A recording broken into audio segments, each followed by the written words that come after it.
Joseph Campbell wrote a book back in the 50s, and it's a famous book, known by many, called The Journey of the Hero, or something like that.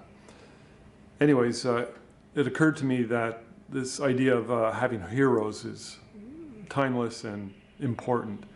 The reason I'm thinking that these days is because I watched the movie last night with my wife. It's a movie I've seen twice already.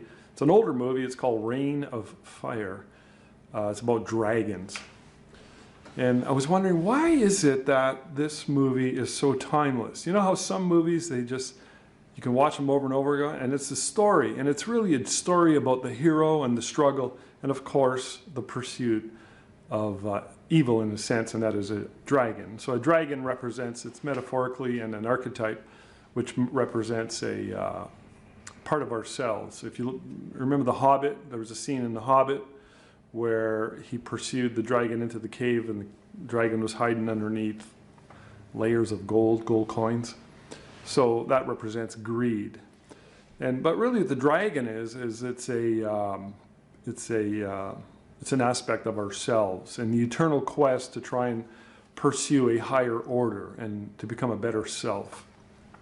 So it's pretty deep, and I won't get into it. I just want to talk about heroes and photography. So I look back at my life and I realize how much and how important heroes were and played in my life. So when I was 18 years old, I got into photography. I discovered photography at our local college.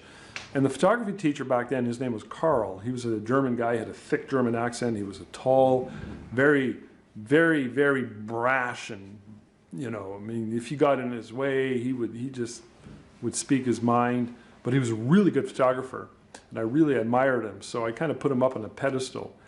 I was kind of intimidated back around 15 years ago at our local professional photography group branch meeting. I was giving a presentation, and he showed up. This is back in the early days of digital, so everyone was showing up to hear about what I had to say about digital photography, because it was kind of new back then. We're going back to 2001 or 2. And he showed up, and I was all intimidated.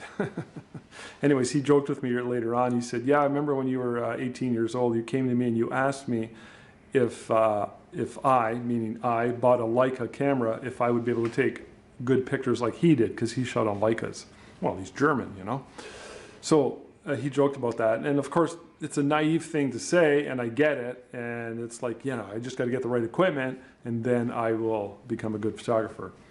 Anyways, I really looked up to Carl, and through my exposure, excuse the pun, my exposure to Carl, especially in the dark room, it established a fundamental, solid basis for my photography career, especially when, you know, I got in, a couple of years later, I got in as a darkroom technician at a very, very high-end photography studio, running a pretty high-end darkroom. And all the stuff I had learned and sort of was impressed by Carl, I applied, and it meant I was very meticulous, I was very clean, I knew what I wanted to pursue and achieve good results, and I got recognition from the owner of that studio on many occasions.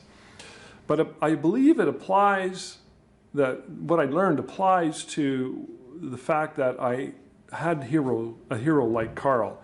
And throughout my photographic career, and to this day, I still have heroes. Now, I want to go back to, or forward to 1988, when I first joined the Professional Association. Now, I started my studio in '85, but I didn't join an association until '88, because I didn't even know they existed. So I went to a local branch meeting as a guest, and the speaker who they had was Stephen Rudd. Now, if you've been around Ontario or Canada for any length of time, you would remember Stephen Rudd. He was winning all kinds of awards. He was a very passionate speaker, and he had a studio down in Toronto. And he was very, very good. So I was so impressed, I was so blown away by his presentation that it set me on the right path for the next, well, till now. But anyways, the next year he was speaking at the national convention, so I made it a point to go down to Toronto to see him again. So it's the thing about heroes. You can't get enough of them. Even though I had just seen him, I had to go see him again.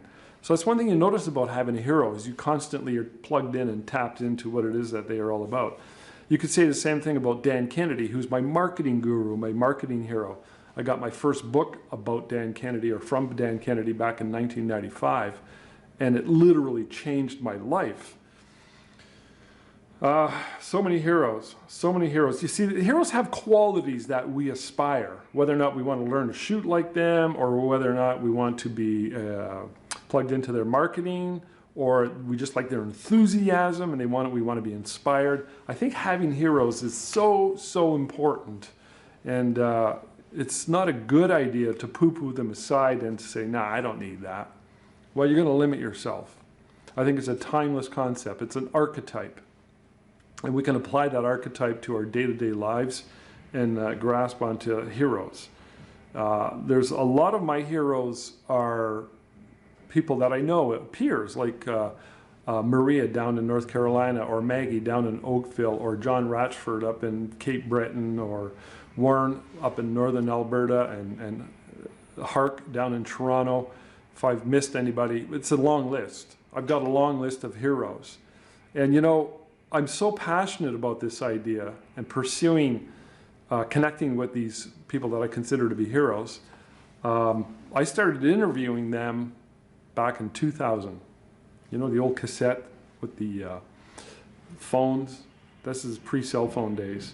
My first interview was the suction cup microphone on the phone, hit the 2 buttons, and I recorded my first ever interview because I'm so passionate about plugging into what it is that they have and the information that they have, that to this day, and that was 20 years ago, to this day, I have almost 1,500 videos and interviews and recordings of that style, because it's something that I truly believe in. So, and of course, it's all in my forum at No BS Photo Success. So let me just close by saying, if you want a couple of examples besides the movie Reign of Fire, some of the best examples would be in the movie The Karate Kid. So you got Sensei, who's teaching the kid, and the kid really wants to learn. So this is important. You got to want to learn. And he teaches them, you know, wax on, wax off, and he teaches them how to paint up and down. And it's just repetitiveness over and over and over. But he's a good student, and he eventually learns and gets very good at Kung Fu. The other one, of course, is Lord of the Rings. I mean, Gandalf is the mentor of mentors. He's a hero, he's a guide, a leader, somebody that everyone looks to for that direction in life. So I think it's important. I think it's important to have heroes. They're important to have in our culture and in civilization, and specifically, it's important to have heroes, people that you look up to for the right qualities and the right reasons, so that you can apply them, be inspired by them, and succeed in your own business. Thank you.